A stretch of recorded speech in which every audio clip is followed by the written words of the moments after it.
Hey guys, what's up and welcome to another video, and today I'm going to be talking about a newly released free-to-play game called Hawken. If you guys don't know what this is, it's basically take the Titan combat games, or Titan combat and Titanfall, and make it into an entire game on its own. Something like that. If you've played Mech Assault on the original Xbox system, kind of know what that feels like.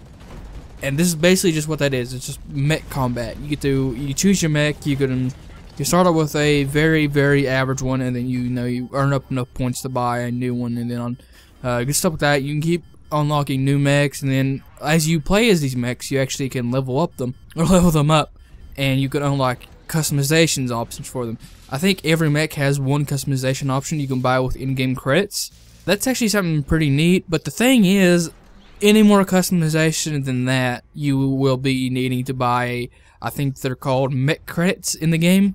So you'll need these mech credits to buy, new legs, new armor, basically anything other than the one-off option you'll get from just leveling the mechs up, which is kind of, I don't know how to phrase it, I guess just disappointing, because a lot of these things would be really cool if you customize all this part with the different things.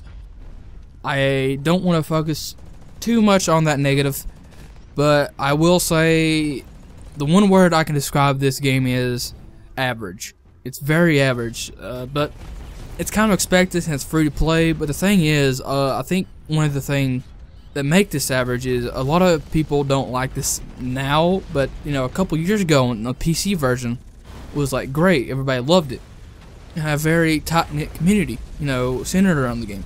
But then something happened with the original developers, like they went bankrupt or something, and then this new developer took over, and then all of a sudden it kind of was going downhill. I'm not sure what changes were made after the developer switch and what were there before, but watching videos of the past versions of the game have kind of let me know what went on behind the scenes, and it's honestly kind of disappointing to see this much of the game kind of, I don't want to say ripped out, but there's a lot of stuff on the Xbox One version and the to be in the future PlayStation 4 version, and it just kind of makes me wonder what the game would have been like if we got to experience this in its prime. But moving on from those negatives, I would say the gameplay is actually pretty fun when it doesn't lag. I mean, it lags occasionally every couple of games. I shouldn't say lag, because honestly the servers are actually decent. They're somewhere between Destiny and Call of Duty, if that gives you an idea. But it does drop frames every game. Every match I've played has had some kind of frame drop, even if it's only 5 or 6 frames. But you notice it's definitely noticeable. It drops enough to be noticeable. But when all of it works, when it's actually running decently with no lag, and you're actually having a good match with good connection, all that good stuff, it's actually pretty fun once you get into it. Like, you get on a rhythm and all that good stuff. You get on a kill spree and like, oh, I don't want to die. I got to high. You got to take it. All this stuff. It's actually really kind of cool. And it actually has a variety of game modes, which I was not expecting. I was expecting maybe Free-for-all, Team Deathmatch, and maybe like a domination style game mode. And they have those.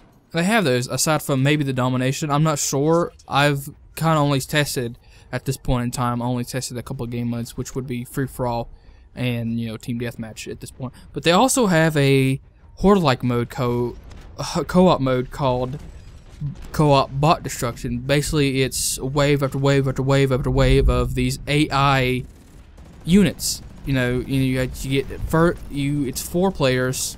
And the people who you actually can get in a match with, like maybe only 1 or 2 players, and then the rest of the team is filled out by AI mechs, which is actually pretty cool. So that means even if eventually down the line this game doesn't really work out all that well, you can still technically kind of play it.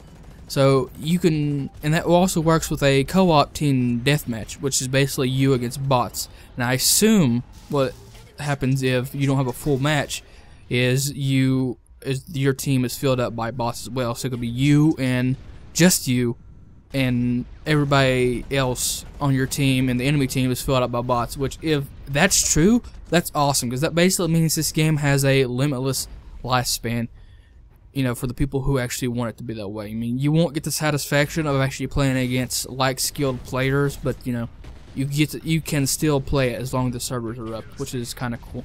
And basically, I do want to do maybe like a couple raw plays in this, just so I could, you know, over time, you know, build my opinion of this. This is generally going to be my first impressions, if anything. This is my first impressions, and my first impression is it's average, but I can see the potential, and that is something I'm looking forward to.